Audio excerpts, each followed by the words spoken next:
तारीख थी 8 जनवरी 2018। केरल के एर्नाकुलम में कुंबलम के पास एक नदी के किनारे नीला ड्रम पड़ा था, जो कि कई महीनों से यूं ही वहां पड़ा हुआ था। लोगों ने उस ड्रम पर पहले तो गौर किया नहीं, लेकिन जब उससे बेहद गंदी दुर्गंध आनी शुरू हुई तो वहां से आने जाने वाले लोगों का ध्यान उस पर जाने लगा। एक दिन कुछ मछुआरों ने सोचा कि क्यों न इस ड्रम को खोलकर देखा जाए कि आखिर इसमें है क्या। लेकिन जैसे ही वे उस ड्रम के पास पहुंचे तो वह दुर्गंध और ज्यादा आने लगी। उन्हें शक हुआ कि हो न हो ये दुर्गंध किसी लाश की है, इसलिए उन्होंने तुरंत पुलिस को इसकी सूचना दी। मौके पर पहुंची पुलिस ने तुरंत ड्रम को काटना शुरू किया। जैसे ही ड्रम को काटा गया तो देखा कि उसमें कंक्रीट और ईंटें भरी हुई हैं। पुलिस ने फिर लोहे की रॉड से उसे तोड़ा तो देखा कि उसमें इंसानी कंकाल पड़ा हुआ था। उसकी बहुत सी हड्डियां गल चुकी थी, लेकिन कुछ चीजें अभी भी बची हुई थी, जैसे खोपड़ी और पैर का हिस्सा। कंक्रीट को तोड़ा गया तो उसमें एक कपड़े का दुपट्टा, बालों का एक गुच्छा, एक अंडरगारमेंट, चांदी की चेन और कुछ इंडियन करेंसी मिली। इन सभी चीजों को फॉरेंसिक जांच के लिए एर्नाकुलम के एक मेडिकल कॉलेज में भेज दिया गया। अब डॉक्टर्स के सामने काफी चुनौतियां थीं।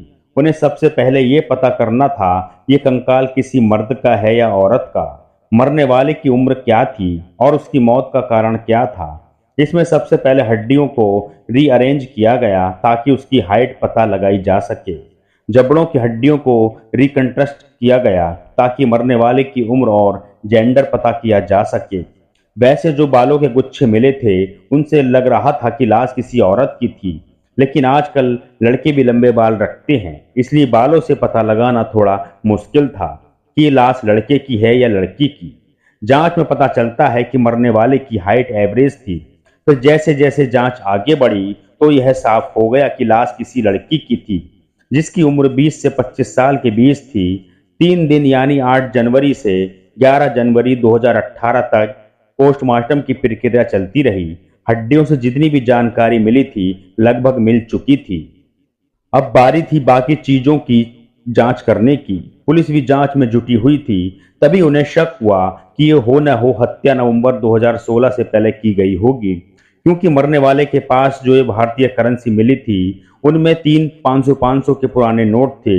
ये वो नोट थे जो नोटबंदी से पहले इस्तेमाल किए जाते थे। नदी के पास रहने वाले कुछ लोगों ने बताया कि वो लोग ड्रम को सितंबर 2016 से देखते आ रहे हैं। उन्हें लगता था कि ये कहीं से बहकर आ गया होगा, इसलिए किसी ने उस पर ध्यान नहीं दिया। पुलिस को अब तक कुछ जानकारी जो मिली थी, लेकिन और भी जानकारी उन्हें चाहिए थी, इसलिए जांच को और ज्यादा तेजी से बढ़ाया गया। इस केस के इन्वेस्टिगेशन ऑफिसर थे सीबी टॉम। टॉम की गिनती उन ऑफिसर्स में गिनी जाती थी जो मुश्किल से मुश्किल केसों को आसानी से सुलझा देते हैं। लेकिन अब ये केस उनके पास आया तो पहली बार वो भी उलझन में पड़ गए, क्योंकि इससे पेचीदा केस उन्होंने अपने करियर में कभी नहीं देखा था। 11 जनवरी 2018 की शाम को सीबी टॉम को एक कॉल आया। ये कॉल पोस्टमार्टम करने वाले डॉक्टर का था। उन्होंने बताया कि उन्हें पैर की हड्डी से 6.6 सेंटीमीटर स्क्रू वॉशर मिला है। पता नहीं वो आपके केस में काम आएगा या नहीं। हो सकता है कि विक्टिम का एक्सीडेंट हुआ हो और सर्जरी के समय इसे पैर पर लगाया गया हो। इस पर कुछ लिखा हुआ भी है, लेकिन हमारे पास इतना एडवांस माइक्रोस्कोप नहीं है कि उसमें क्या लिखा हुआ है वो पता लगा सकें। अगर आप कुछ इंतजाम कर सको तो इसका पता लगाया जा सकता है। सीबी टॉम ने फिर जुगाड़ करके हाई रेजोल्यूशन के कैमरे का इस्तेमाल कर लिया। फिर उसकी मदद से पता लगाया कि स्क्रू वॉशर पर पिटकर लिखा है।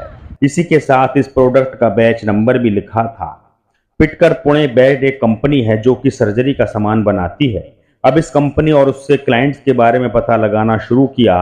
सीबी टॉम को पता चला कि पिटकर कंपनी की केरल में सिर्फ एक ही ब्रांच है, वही पूरे केरल में सर्जिकल सामान सप्लाई करती है। इत्तेफाक से यह ब्रांच अन्नाकुलम में ही निकली। सीबी टॉम अपनी टीम के साथ पुणे पहुंचे और उनसे पूछताछ की। मैनेजर ने बताया कि हम सालों से सर्जिकल सामान की डील कर रहे हैं। अगर आपके पास कोई और जानकारी हो तो बताएं, क्योंकि ऐसे पता लगाना कि हमने ये सामान कब और किसे बेचा था मुश्किल है। तब सीबी टॉम ने बताया कि यह कत्ल सितंबर 2016 से पहले हुआ है। उन्होंने 2016 की सारी जानकारी मांगी। फिर ब्रांच ने सारा डाटा खंगाला। पता चला कि कुल 161 स्क्रू वॉशर की डिलीवरी उनके यहाँ से हुई थी, जिनमें से 155 महाराष्ट्र और गुजरात में डिलीवर हुए थे।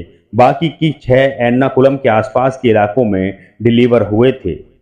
इसके बाद पुलिस की अलग अलग टीमें इन 6 पेशेंट्स के घर पहुंची, जिनमें से 5 पेशेंट तो आसानी से मिल गए, लेकिन उन्हें एक पेशेंट नहीं मिल रहा था। वो थी 54 साल की शकुंतला। पुलिस फिर उस हॉस्पिटल में पहुंची जहां शकुंतला का ऑपरेशन हुआ था।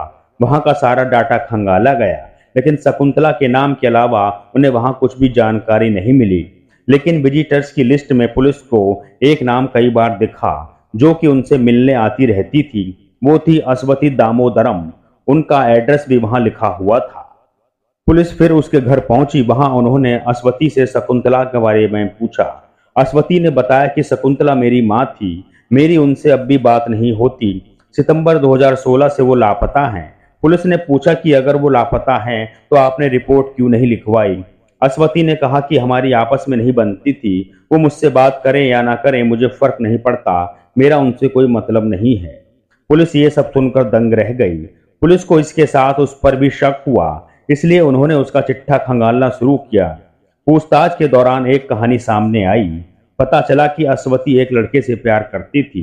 शकुंतला को यह रिश्ता मंजूर नहीं था, फिर भी बेटी ने भागकर उस लड़की से शादी कर ली थी, जिसके बाद दोनों के 2 बच्चे हुए। लेकिन ये रिश्ता ज्यादा नहीं चल सका और दोनों ने 2016 में एक दूसरे को तलाक दे दिया था। उधर शकुंतला भी अपने पति से अलग एक किराए के मकान में रहती थी। वो लॉटरी के टिकट बेचकर गुजारा करती थी। तलाक के बाद अस्वती अपनी मां के साथ ही रहने लगी। इन्हीं दिनों शकुंतला अपनी बेटी अस्वती की स्कूटी से कहीं जा रही थी। तभी रास्ते में उनका एक्सीडेंट हो गया। आसपास के लोगों ने उन्हें अस्पताल में भर्ती करवाया, जहां उनकी एंकल सर्जरी हुई। वहीं दूसरी तरफ अस्वती का सजीत नामक एक युवक से अफेयर शुरू हो गया और उसने उस लड़की से शादी कर ली। अब सजीत भी उनके साथ उन्हीं के घर में रहने लगा। कुछ दिन बाद शकुंतला को चिकन पॉक्स हो गया, जिस कारण थोड़े दिन के लिए अस्वती बच्चों को लेकर पास के लॉज में रहने चली गई, ताकि चिकन पॉक्स उसे या उसके बच्चों को न हो जाए। लेकिन सजीत अभी भी वहीं रह रहा था। जब कुछ दिन बाद अस्वती वापस घर लौट कर आई तो उसने सजीत से उसकी मां के बारे में पूछा। सजीत ने बताया कि शकुंतला अपने दोस्तों के पास दिल्ली चली गई है। इसके बाद का मुझे पता नहीं कि अब वो कहाँ है। पुलिस ने फिर अस्वती से पूछा कि तुम्हारा पति सजीत कहाँ है। अस्वती ने बताया कि जिस दिन उसकी मां के बारे में पता चला कि वे दिल्ली चली गई हैं, उसी के अगले दिन हार्ट अटैक से अजीत की भी मौत हो गई थी। पुलिस को यह बात काफी अटपटी लगी, इसलिए उन्होंने ये बात उस अस्पताल से भी कंफर्म की जहां सजीत को इलाज के लिए लाया गया था। डॉक्टरों ने बताया कि हाँ, सच में सजीत की मौत हार्ट अटैक से हुई थी। अब फिर से पुलिस के लिए केस और भी पेचीदा हो गया था। पुलिस ने फिर आस पड़ोस के लोगों से पूछताछ शुरू की तो पता चला कि सजीत पहले से शादीशुदा था और उसकी एक पत्नी भी है, जबकि अस्वती के साथ वह सिर्फ लिव इन रिलेशन में रहता था। पुलिस ने भी जैसे तैसे सजीत की पहली पत्नी सरीगा का पता लगाया तो उन्हें नई कहानी पता चली। सरीगा ने बताया कि उसकी और सजीत की शादी को 8 साल हो गए थे, फिर भी उन्हें कोई बच्चा नहीं हुआ। सजीत को बच्चों से काफी लगाव था, इसलिए उसका अफेयर अस्वती से शुरू हो गया। इस बात का जब पता सरीगा को लगा तो अजीत ने उससे कहकर मना कर दिया कि अस्वती की देखरेख के लिए कोई भी नहीं है और ऐसे में उन्हें हमें सहारा देना चाहिए, इससे उन्हें भी बच्चों का सुख मिल जाएगा। सरीगा भी इस बात के लिए मान गई और उन्हें अस्मिता के साथ सजीत के अफेयर की मंजूरी दे दी। लेकिन जब इस बात का पता शकुंतला को लगा तो वह काफी गुस्से में आ गई। उसने कहा कि वह इस बारे में अपनी बेटी को बता देगी। सरीगा ने बताया कि मैं और मेरे पति शकुंतला को समझाने के लिए उनके घर भी गए। उस समय अस्मिता एक लॉज में रह रही थी, लेकिन शकुंतला हमारी बात नहीं मानी। उसने कहा कि मैं अपनी बेटी और नाती नातिन से तुम्हें दूर करके ही रहूंगी। सरीगा ने बताया कि इसके बाद मैं घर आ गई। मुझे फिर आगे कुछ नहीं पता, लेकिन अगले दिन तो हार्ट अटैक से मेरे ही पति की मौत हो गई। फिर पुलिस ने सजीत के दोस्तों से पूछताछ की।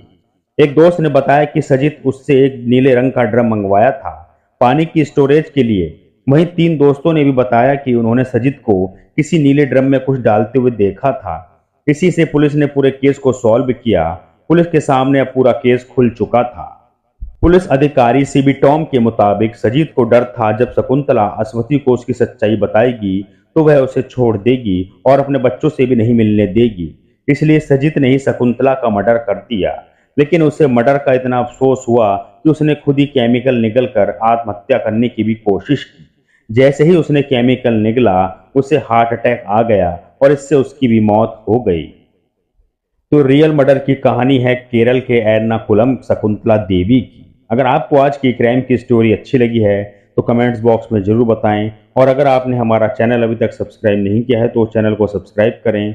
इसी के साथ नोटिफिकेशन की बेल आइकन को प्रेस करें, जिससे आपको हमारी आगे आने वाली और क्राइम की स्टोरी की अपडेट मिल सके। नमस्कार।